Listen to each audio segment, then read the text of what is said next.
Hello, beautiful people. It has been quite some time since I've been here live, and like I've been saying a lot lately, life has been lifing, and I took some time off as my birthday was on the 20th, and so I don't know. I just had some time away. I don't know. I go in waves of social media. I'm sure a lot of you understand. It's a lot to be on social media, especially at really interesting times in the world, like when there's a lot of, there's just a lot of energy in the field. So I hope the messages come through clear in this tarot reading today. I'm pretty sure they will. Like once I get into the zone, they will come together really nicely. It's been a while since I've been live, so I feel like, just take me a second to gather my energy. And I invite you, if you're here in this space, either watching the replay or watching right now. Hey, everyone. Thank you for being here. I invite you to take some deep breaths and just feel into the energy within your body, the energy around you, and just see where the sensations lie within the body. And I'm going to take 3 deep breaths here.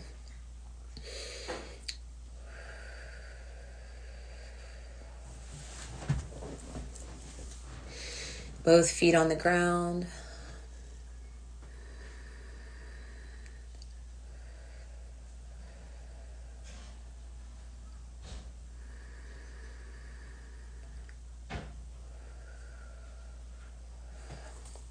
Thank you so much for being here, and thank you for sharing your energy, your light in this space today.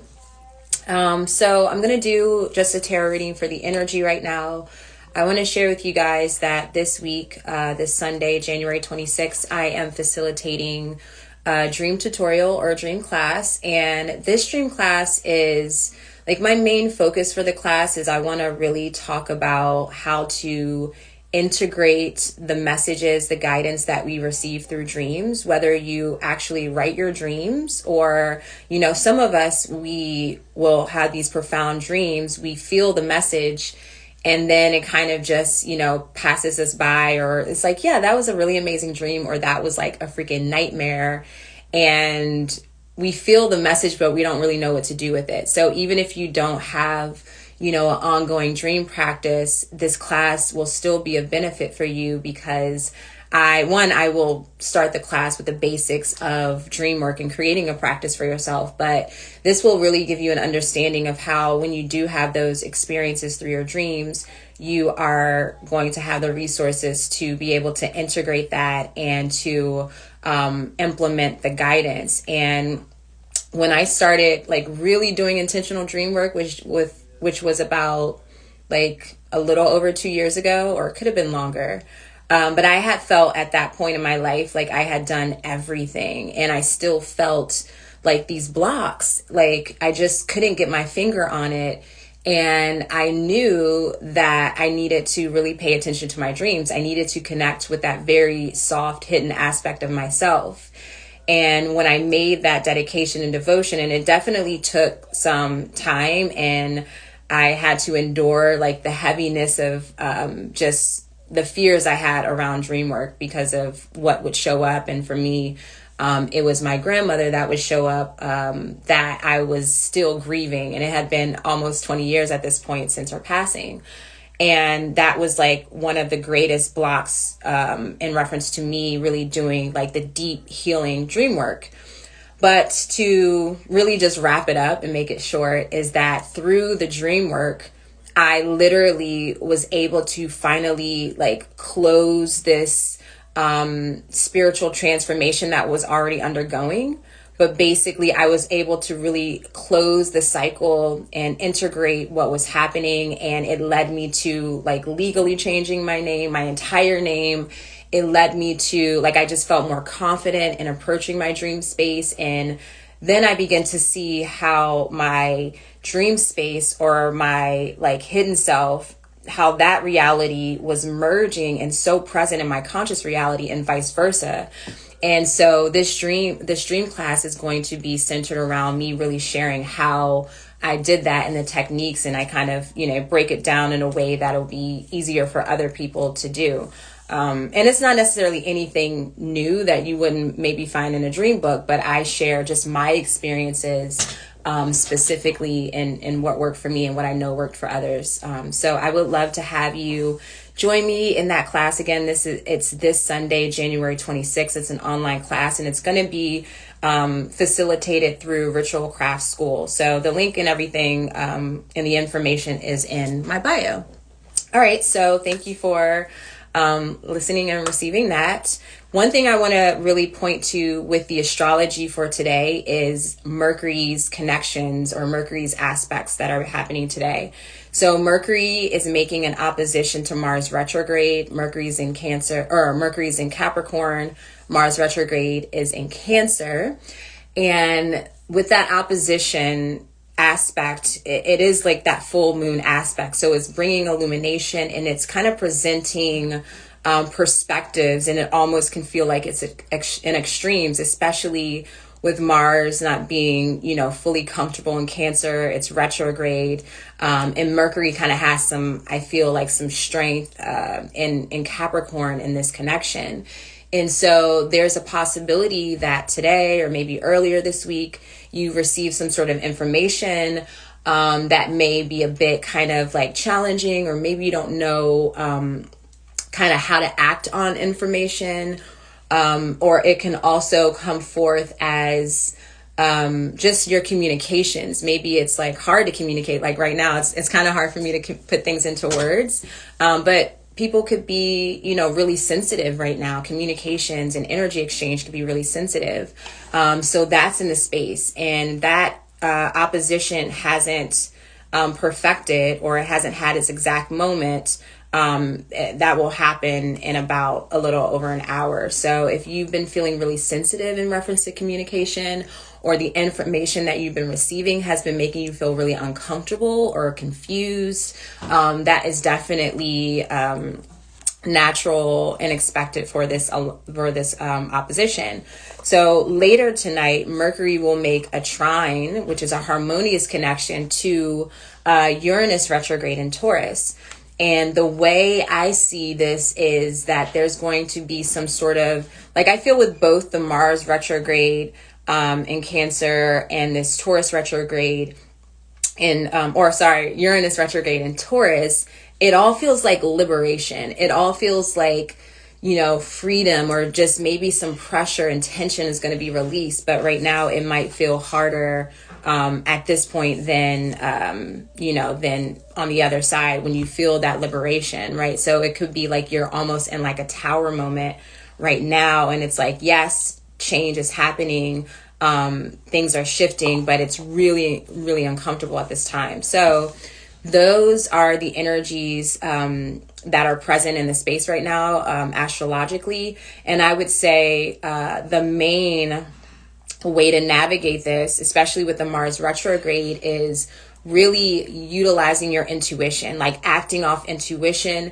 taking your time, feeling it in your body. Like if there's something, like if you have to make a decision or you're receiving information, whatever it is, like default to your body, like feeling the sensations when you connect with this person, or you read something, or you're making a decision. And being very just like taking your time with it, I think is the biggest thing. Don't feel that you have to jump to a decision, jump to conclusions right away. Are you coming or what? So I feel that in the space. And now I'm going to pull some cards. So I have my astrology oracle deck. We'll start this reading with to see if there's any other astrological correspondences that are calling our attention. And then I'll pull 5 cards and another oracle card. So, all right. So again, invite your energy into the space, your questions, your concerns, your fears, what you're excited about. That is all welcome here as we receive these messages from the divine. Okay.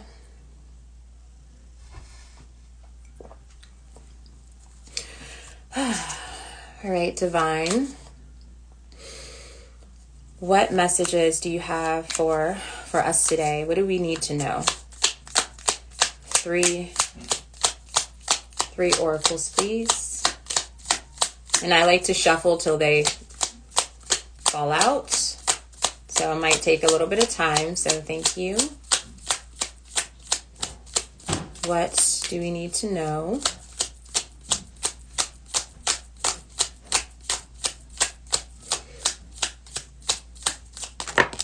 Okay.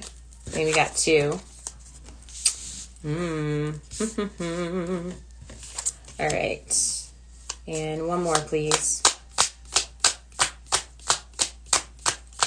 What do we need to know today?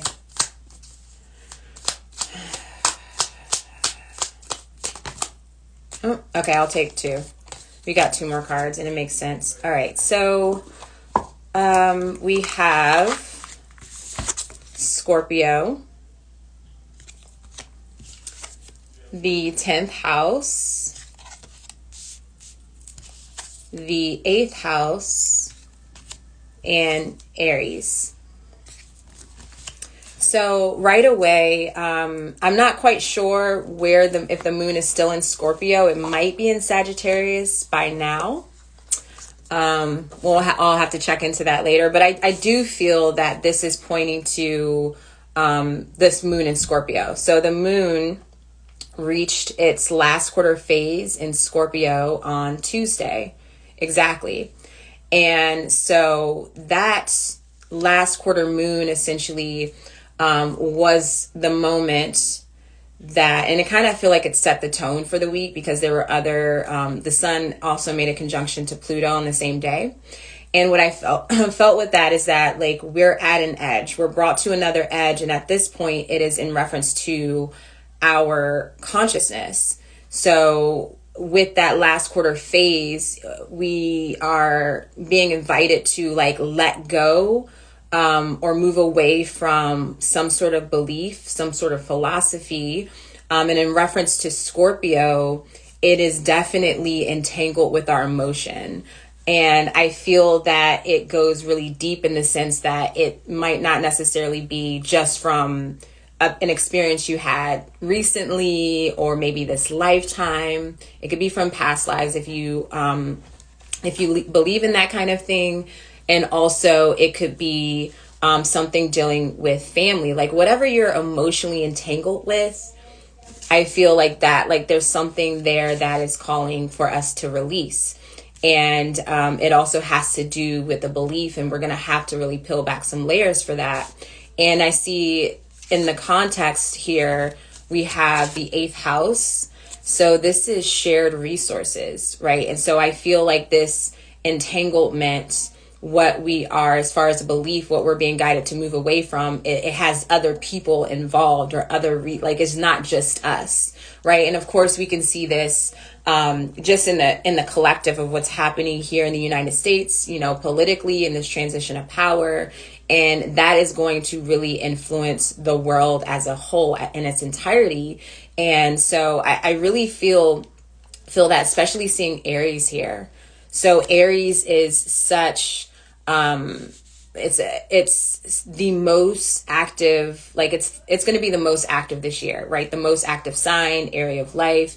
Any placements you have in Aries, they're really getting fired up this year. They're really like getting put to work, so to speak. And I see that Kelly has their sun in Aries. So yeah, your sun sign definitely is going to feel like illuminated, activated, charged up, all of that. Like the Aries energy is ready to come to, or is coming to the forefront this year. There's so much happening. Venus is going to retrograde in Aries. Mercury's going to retrograde in Aries. There's going to be another Aries solar eclipse. Then Neptune and Saturn are going to move into Aries. So there's a lot of energy focused on Aries. So this is really also inviting us to really connect with the qualities and the archetype of Aries. And if you have your birth chart, you can go even deeper in seeing what area of your life this shows up in. And yeah, and it's interesting with Scorpio and Aries, they both share Mars as their planetary ruler. And as I mentioned at the beginning of this live, is that Mars retrograde is having that aspect with Mercury.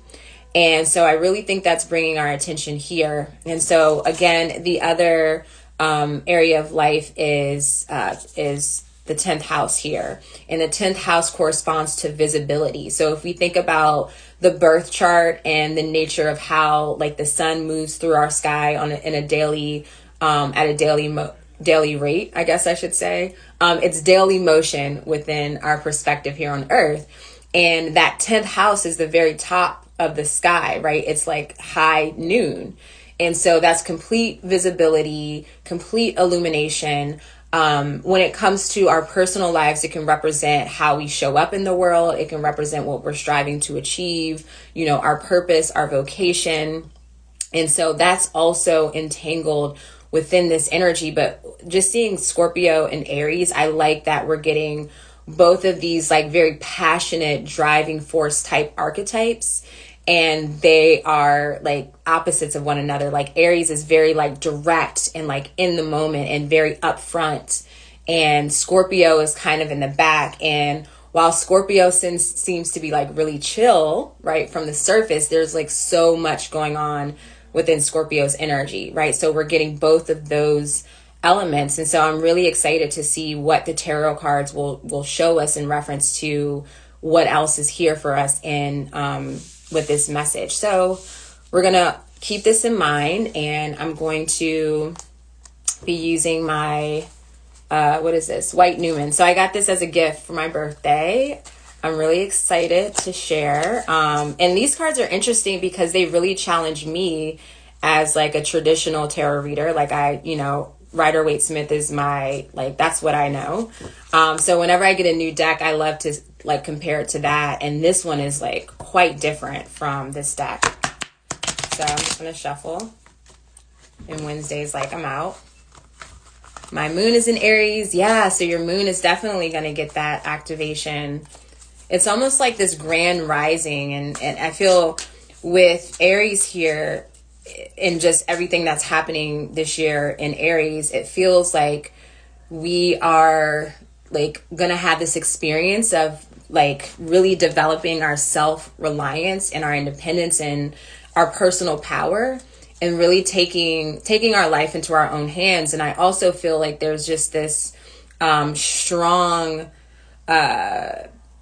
just almost, I feel like there's separation in a way where we are connecting in our communities, but then also it's like there's this strong sense to like, I don't know, like honor our individuality, or more so just, I don't know. I've noticed that within myself and with others where, it's just like, I want to do my own thing. Like I want to be a part of this. I want to be a part of the community in this group, but like, I really need to like figure my shit out. Like I've been so introspective, and I mean, I don't know if it's just me, but I know I've talked to a few people and they've been, feeling that. Yeah, you're turning 50. Wow. Yes. A new decade. This is going to be major. Alexis, I didn't even see you enter. Yeah. All right. So the first card we're going to receive is the central focus. Focus. Yes. All right. So Divine, what do we need to focus on? What is the central focus here of the message? What is the central focus? All right. Where'd you go? Ooh. All right. So I pay attention to when I get the Hanged Man reverse. So this is how I picked it up. So it's received in this way. You guys can see there's probably going to be like a little bit of a glare. So sorry about that. But yeah, so whenever I receive the Hanged Man reverse, I feel that it's like we have received that, like whatever it was we've been searching for, we've received that, right? Like it's just kind of like that enlightenment. Like we've done all the things. Like we have, this divine intelligence, what it is that we're seeking for. It's like we're always doing the work, we're always learning, but I already get the sense of like shifting from like feeling like I have to learn this thing, I have to study, I have to master, and then I could do this. It's like, no, you're ready. Like you're ready to step into it. And that feels like Aries, like being in the moment and just acting from your instinct, acting from intuition. I really feel that. So that's the central focus, is the Hangman reverse. All right. So what is, Council, what's the anchor here? What is the root of this energy?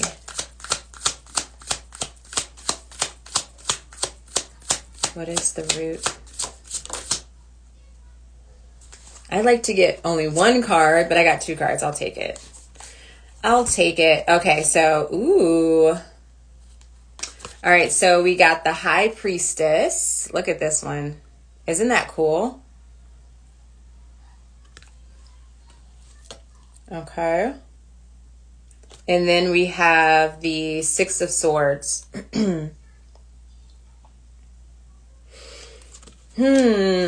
Yeah, I mean, as far as like with the root here, like the anchor of the central energy of the Hangman reverse, I really feel like with the High Priestess, she is a spiritual teacher, right? She holds the like the records of like the spiritual records, spiritual teachings, right? She has the connection to the moon. And whenever I see the priestess, it is almost like she like basically facilitates your initiation. And seeing the High Priestess with the Six of Swords, like it's emphasizing that we've received that initiation, and now we are like, the mentor, the teacher's like, okay, go little ones, like do the work, do what you have to do. Like this is what you've been prepared for. And so I like seeing those together. Like I feel like this is us, right? And this could be us too, like being the priestess here and the High Priestess. So we've received that training and that initiation, and now we are ready to move forward. And what I like about Six of Swords, this is Mercury in Aquarius. And so I like just that Mercury energy coming through here. So far I've been seeing, as far as like the astrology that I spoke about, seeing the Mars influence between Scorpio and Aries, and now seeing Mercury showing up here in reference to Aquarius. And so with Aquarius, we know that that's a sign of individuality, right? Like let's all fly our freak flags, like let's all coexist and also be our own sovereign person. And so I kind of connect with that. And with Mercury, it's like that energy exchange and sharing. And so it's like we're all going out and sailing wherever we need to go, and we're going to communicate, share our energy, and our gifts and whatever we're here to accomplish at this time. So that really makes sense in reference to the central focus of this reading, of already like you've reached a state of enlightenment, right? So you've peaked in that phase. All right, so what energy is outgoing? Oh, okay, that was fast. Oh, I love this card. Okay, so this is the energy that is setting, right? So this is energy going out, and it's the Four of Swords. Again, so I'm looking at her pointing to the star above her head with the sword, and it feels like, it's like we get it. And just like the activation of the divine mind, like it's bringing attention to like the crown. And I want to also, lump in the third eye and the throat, like this whole head region. I feel like that's already activated. It's open, it's activated. We have received what we need, and it's time to move forward with that. Okay. So what is the energy that is incoming?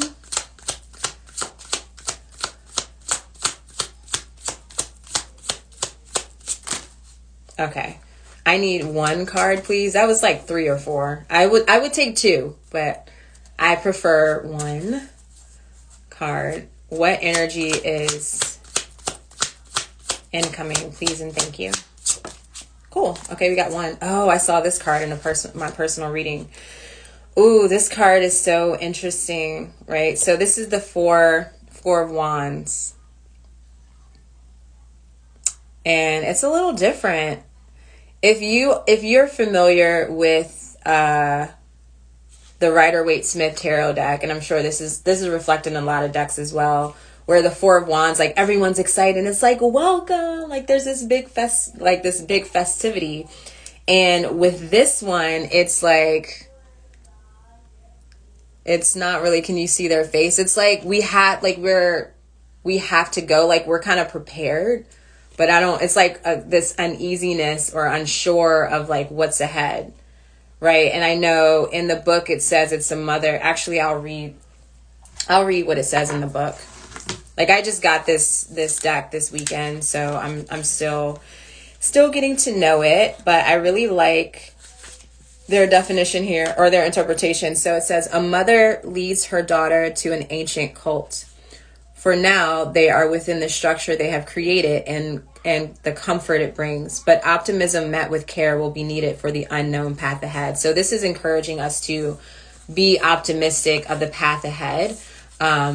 Like we are kind of like in our comfort zone. But we're being guided to continue to move forward and just trust and be optimistic of what is ahead for us. But yeah, you can absolutely see that. And this is the energy that's incoming. So it's on the horizon. And I feel like this is like a spirit guide, right? Or like the universe kind of like guiding us. It's like, it's going to be okay. Like, remember, you're prepared. Like you're ready for this. And I know it's hard because you don't really know what's ahead or what's going to happen. I know this is Venus in Aries, right? Yeah. Venus in Aries. I believe this is possibly Jupiter in Capricorn, I believe. But yeah, or not Jupiter in Capricorn, sorry, Jupiter in Libra. But more Aries energy, and that's kind of what I was pointing out here. So, okay.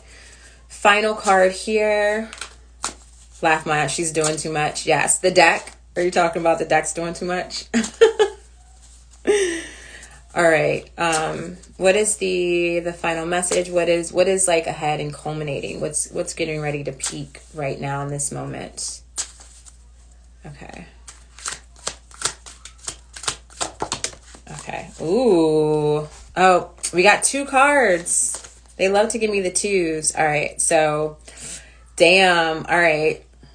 Well, it's interesting because I was like, oh, maybe I should get like a final card from a different deck or get like some final messages. But I think that we got our final messages in the card that lies behind it. So, the energy that is about to like peak, right, culminate, something that's coming into like pure visibility is the Justice card. I love this Justice card. And she just seems like so peaceful, so like tempered and content. And I feel like shit's about to go down. The way she just has her sword, like she's like, oh, all right, I didn't want to have to do this, but fuck, like shit's about to go down. And it's interesting because, as I said, I was like, oh, there's another card behind here, and it's the Page of Swords, which really makes sense. Like, she's actually, like, utilizing this sword here. There's a lot of swords here on the table, but she's ready to go, right? And with the Page, this is like the new beginning of, like, an elevated path, right? Like, elevated part of the cycle. Like it's a new beginning, but it's like a level up, you know? And so, yeah, she's ready to wield her sword. Oops. And this all feels connected to like the mind, like our thoughts. If I bring it back to the Scorpio energy and what I spoke about, that last quarter moon in Scorpio that happened on Tuesday, that feels, like I said, it is moving beyond and letting go of like some sort of philosophy or belief. Like, so this all deals with the consciousness. And then of course our emotions that are entangled with that. Again, it's like there's all this like crown chakra energy that's coming forth right now. And so, yeah, we have to really get comfortable wielding this sword, get comfortable using the sword, and really embracing the truth or speaking your truth. Like, I feel like the way like she's using the sword, it's speaking your truth, using your divine intelligence and this, like, from this phase of enlightenment, what you've experienced, the wisdom, the truth that you learn about yourself, like really speaking that and standing up for yourself. And I really feel that with Aries energy is so strong of standing up for yourself. And it feels really relative to what we're experiencing in the collective, like not allowing other people to speak for you, to tell your story, you know, like to write your story, doing it for yourself, and taking your power into your own hands. Kelly says, I really could cry. I'm at the end of my master's program and will soon be in a new career as a therapist. This reading today was for me. Yes, it was. And it started with Aries. I love it. I love it. So that connection was there right away. And thank you for sharing your energy and just sharing, you know, your perspective and what you're feeling with this reading. I really feel like empowered through this reading. And I do feel with the Aries energy, that is one of the strongest qualities of Aries, is that empowerment, like feeling empowered. And I think that's something we all have been wanting to feel, right? A lot, like we've been feeling collectively disempowered. And this is like, Aries is coming through strong this year. Like, no, we're done. Like it ends here, right? And there's so much support, you know, in the collective, in different communities. And so, you know, we're all doing this together, even though it feels like an individual battle. We do have our individual battles, but if we all, you know, stand up for ourselves, speak our truth, share with one another, be authentic and find those safe spaces, like we're all going to really rise up together and we can really shift our reality.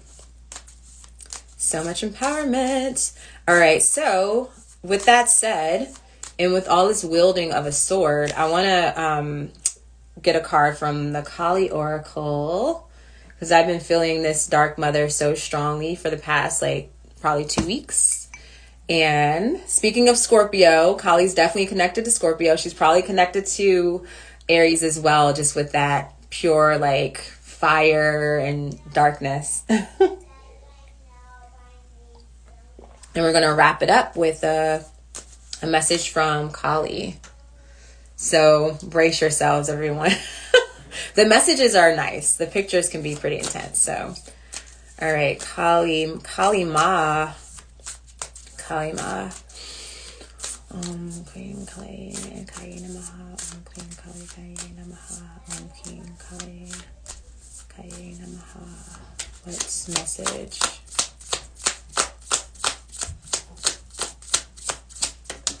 Okay. I'm about to say, do we have two? Ooh, this was... I have a special relationship with this one. Okay, so we have Kalaratri. You guys see that? There we go. She looks ready. She looks like she's about to go into battle. And she also this looks like the priestess, like a priestess of Kali. So the message says, this is a process of profound and enduring transformation, leading you toward a powerful rebirth, free from even the most persistent patterns or pains of your past. Your soul is in deep healing. Recovery can be painful, but you will emerge renewed and released. You are blessed to experience a new life, that's in quotations, within this lifetime. Right, so I'm going to read it one more time, because I feel like I read that weird. A process of profound and enduring transformation is leading you toward a powerful rebirth.